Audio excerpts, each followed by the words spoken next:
கோவை குருமபாளையத்தில் காட்டு யானைகளை விரட்ட 2 கும்கி யானைகள் கொண்டுவரப்பட்டுள்ளன. கோவையை அடுத்த மதுக்கரை அருகே குருமபாளையத்தில் கடந்த சில மாதங்களாக காட்டு யானைகள் நடமாட்டம் அதிகரித்துள்ளதாக கூறப்படுகிறது. இந்த காட்டு யானைகள் தொடர்ச்சியாக ஊருக்குள் புகுந்து விளைநிலங்களை சேதப்படுத்துவதாக அப்பகுதி மக்கள் வனத்துறையினருக்கு புகார் தெரிவித்தனர். இதனையடுத்து காட்டு யானைகளை விரட்ட கும்கி யானைகளை வனத்துறையினர் வரவழைத்துள்ளனர். பாரி, சுஜய் என்ற 2 கும்கி யானைகள் நேற்று முதல் அப்பகுதியில் தங்க வைக்கப்பட்டுள்ளன.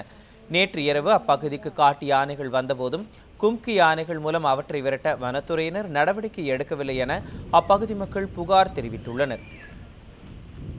யானை தொந்தரவு ரொம்ப வருஷமாக இருக்குதுங்க. இப்போ கும்கின்னு ஒரு பேரில் யானை கொண்டு வந்துருக்காங்க.